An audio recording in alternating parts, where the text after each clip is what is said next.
एक एक करके करो। अंजलि की शादी कर ससुराल पहुंचने के साथ ही उसकी सास के हुक्म शुरू हो जाते हैं। हो गई शादी, बस मौज खत्म। कल से जल्दी उठकर काम पर लग जाना है। अरे माँ आज ही यहाँ आई है, इसे सब समझने के लिए कुछ दिन तो दो। मेरे और बहू के बीच की बात है, तू घर के मामले में ना बोलियो। इस पर जतिन वहां से अपने कमरे में चला जाता है और सास अंजलि को काम की लिस्ट सुनाने लगती है। सुबह पहले घर की सफाई करनी है, फिर कपड़े धोने हैं, साथ में खाना भी बनाना है। एक की वजह से दूसरा काम रुकना नहीं चाहिए है। जी मम्मी जी, ठीक है। ये कहकर अंजलि अपने कमरे में चली जाती है। अंजलि, मम्मी हमेशा बोलती थी बहू आएगी तो उनका काम हल्का होगा, पर मुझे नहीं पता था कि वो काम हल्का करने की जगह टाल ही देंगी। कुछ नहीं होता, ये सब मैं अपने घर में भी तो करती थी, मुझे आदत है, कोई दिक्कत नहीं होगी।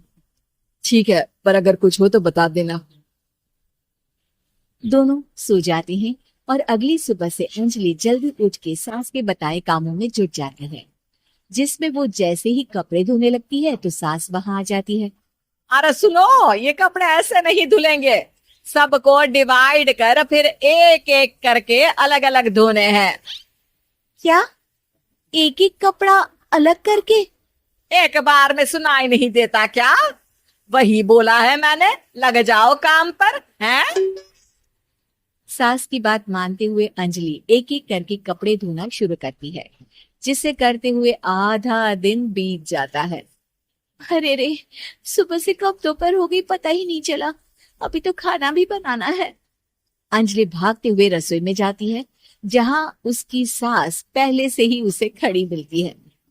खाना बना लेना, देखो पहले पकोड़े तल दो और एक एक पकोड़े अलग अलग तलना, नहीं तो कोई कच्चा कोई पक्का रह जाता है।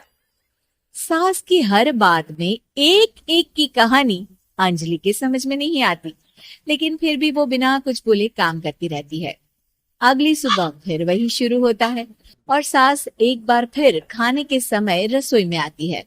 आज क्या बन रहा है हैं?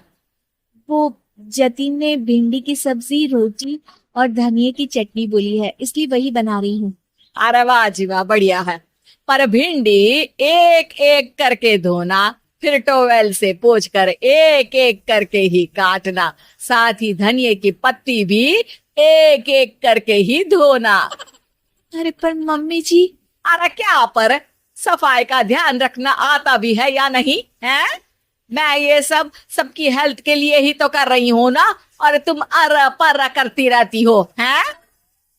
सास की बातें सुन अंजलि हैरान रह जाती है। मैं तो सिर्फ सोचती थी कि जानबूझकर मेरा काम बढ़ाने के लिए ये सब करती हैं, पर ये तो काम बढ़ाने के साथ परेशान भी करना चाहती हैं।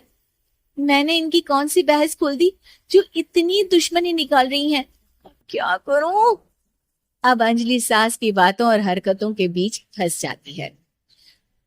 काम के लिए मना भी नहीं कर सकती, नहीं तो जाने कौन सा ड्रामा खड़ा कर दे। पर अंजलि, तुझे कुछ तो करना पड़ेगा। इतनी देर में जतिन भी वहां आ जाता है। अरे कौन ड्रामा खड़ा कर रहा है और क्या करना पड़ेगा? जतिन की बात सुन अंजलि सोच में पड़ जाती है। इन्हें सच बताऊं या नहीं? पर अगर ये गुस्सा हो गए तो? वैसे भी अपनी माँ से बहुत प्यार करते हैं, फिर उनके खिलाफ कुछ सुन कैसे लेंगे? अंजलि ये सब सोच ही रही होती है कि जतिन फिर बोलता है। अरे क्या हुआ, कहाँ खो गई? अरे नहीं नहीं, कुछ नहीं, वो मैं टीवी सीरियल के बारे में सोच रही थी। यहाँ और कौन ड्रामा करेगा? अरे तुम भी ना, चलो मैं चलता हूँ। इसके बाद कुछ दिनों तक अंजलि सास को सबक सिखाने के लिए अलग अलग प्लान सोचती रहती है, पर उसे सास के एक एक करके काम करवाने की आदत बंद करने का कोई तोड़ नहीं मिलता। अगर ऐसे ही चलता रहा तो कहीं मैं एक दिन अपने सिर के बालों को भी एक एक करके सुलझना ना शुरू कर दूं। पगली हो गई है क्या? अकेले में क्या बड़बड़ किए जा रही हो? वैसे आज खाने में क्या है? आलू की सब्जी। तो फिर आलू को अच्छे से काट कर उसके कटे हुए कपड़ों को एक एक करके ही धोना है।